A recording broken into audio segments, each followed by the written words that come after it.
Good morning students. प्यारे बच्चों, आज हम कवित्री ललदद के बारे में, उनके जीवन परिचय के बारे में जानेंगे। वो एक कश्मीरी कवित्री थी।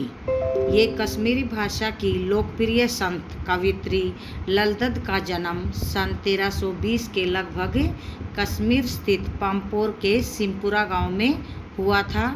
उनके जीवन के बारे में कोई प्रामाणिक जानकारी नहीं मिलती, यानी जिससे ये सिद्ध हो सके। ललदद को ललेश्वरी, लला, लला योगेश्वरी, लला रिफा आदि नामों से भी जाना जाता है। उनका जन्म, उनका देहांत सन 1391 के आसपास से माना जाता है। ललदद की जो काव्य शैली है उसको वाक कहा जाता है।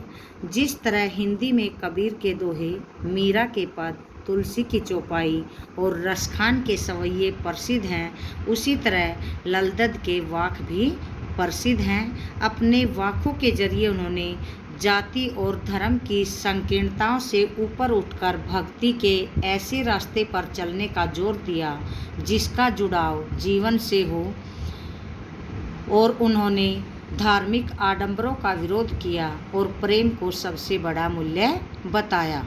लोक जीवन के तत्वों से प्रेरित ललदद की रचनाओं में तत्कालीन पंडिताऊ भाषा संस्कृत, यानी उस समय जो पंडितों की भाषा थी संस्कृत, और जो दरबार के बोझ से दबी फारसी, उन दोनों के स्थान पर जनता की सरल भाषा का प्रयोग किया है। यानी उस समय जो आम बोलचाल की उन लोगों की कश्मीरी भाषा थी। यही कारण है कि ललदद की रचनाएं सैकड़ों सालों से कश्मीरी जनता की स्मृति और वाणी में आज भी जीवित हैं। वे आधुनिक कश्मीरी भाषा का प्रमुख स्तंभ मानी जाती हैं। उन्हीं को कश्मीरी भाषा का आधार माना गया है। तो आइए जानते हैं या एक नज़र डालते हैं कि उन्होंने हमारा जो पाठ्यक्रम है उसमें वाक के माध्यम से क्या कहना चाहा है। विद्यार्थियों को भक्ति काल की व्यापक जनचेतना और उसके अखिल भारतीय स्वरूप से परिचित कराने के उद्देश्य से यहाँ ललदद के 4 वाकों का हिंदी अनुवाद किया जा रहा है। पहले वाक में ललदद ने ईश्वर प्राप्ति के लिए किए जाने वाले अपने प्रयासों की व्यर्थता की चर्चा की है। यानी वो जो भी ईश्वर प्राप्ति के लिए प्रयास कर रही है तो वो सारे उसके लिए निरर्थक होते जा रहे हैं। दूसरे में बाह्य आडंबरों का विरोध करते हुए कहा गया है कि अंतःकरण से समभावी होने पर ही मनुष्य की चेतना व्यापक हो सकती है।